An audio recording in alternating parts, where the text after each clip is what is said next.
प्रेक्षकांनो सुस्वागतम. आपण या व्हिडिओमध्ये आज कुठल्याही मोबाईलचं किंवा कुठल्याही व्यक्तीचं व्हॉट्सअप आपल्या मोबाईलमध्ये कसं ओपन करायचं आहे, त्याचा सर्व डाटा, त्या व्हॉट्सअपचे सर्व चॅट आपल्या मोबाईलमध्ये कसं बघायचं आहे, हे या व्हिडिओमध्ये आज आपण पाहणार आहोत.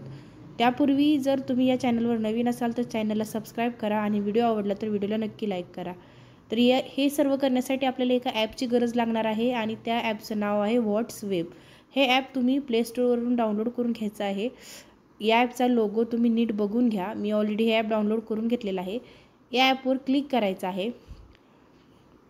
या ॲपला जर काही परमिशन्स वगैरे जर तुम्हाला मोबाईल सुरुवातीला मागत असेल तर त्या अलाउ करायच्या आहेत आणि गेट स्टार्टेड या ऑप्शनवर क्लिक करायचं आहे. गेट स्टार्टेड ऑप्शनवर क्लिक केल्यानंतर यावर ज्या काही ॲड्स असतील त्या आपल्याला सुरुवातीला बघाव्या लागतात. आपण हे फ्री वापरत आहोत. इथे स्किप व्हिडिओ या ऑप्शनवर क्लिक करायचं.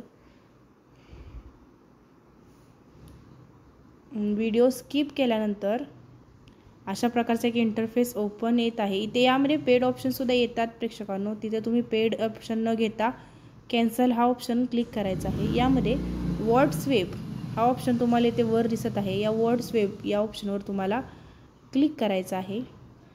क्लिक केल्यानंतर इथे ॲक्सेप्ट अँड कंटिन्यू हा ऑप्शन तुम्ही क्लिक करायचा आहे.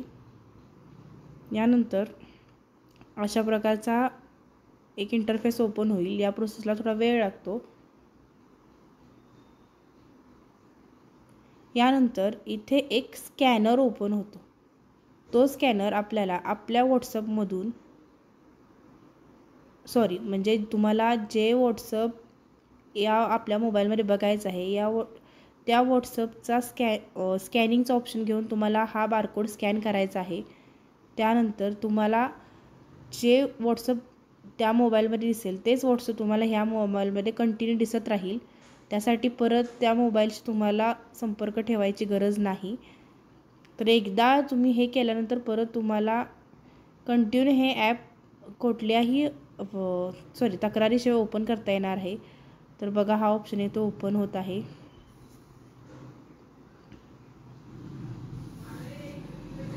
थोडा वेळ लागतो या प्रोसेसला. प्रेक्षकांनो लक्षात घ्या, इथे जर कुठलाही पेड ऑप्शन आला तर तुम्ही त्याचा वापर करायचा नाही. तिथेच कॅन्सल बटनावर क्लिक करून तुम्ही पुढील प्रोसेस करायची आहे. इथे कीबोर्ड एक वर दिसत आहे. तिथे कीबोर्ड लॉक आणि अनलॉकचा ऑप्शन येत आहे. तुम्ही येथून चॅटही करू शकता. त्या व्यक्तीच्या व्हॉट्सअपवरून तुम्ही पुढील माणसाची चॅटही करू शकता. त्या इथे कीबोर्डचं ऑप्शन आहे. तिथे तुम्हाला लॉक करायची फॅसिलिटी आहे. हा अशा प्रकारचा बारकोड येईल. तो तुम्ही स्कॅन करायचा आहे आणि इथे तो व्हॉट्सअप लॉग इन होतो. तर चला, व्हिडिओ तुम्हाला कसा वाटला नक्की मला कमेंट करून सांगा आणि व्हिडिओ आवडला तर व्हिडिओला नक्की लाईक करा. व्हिडिओ बघितल्याबद्दल धन्यवाद.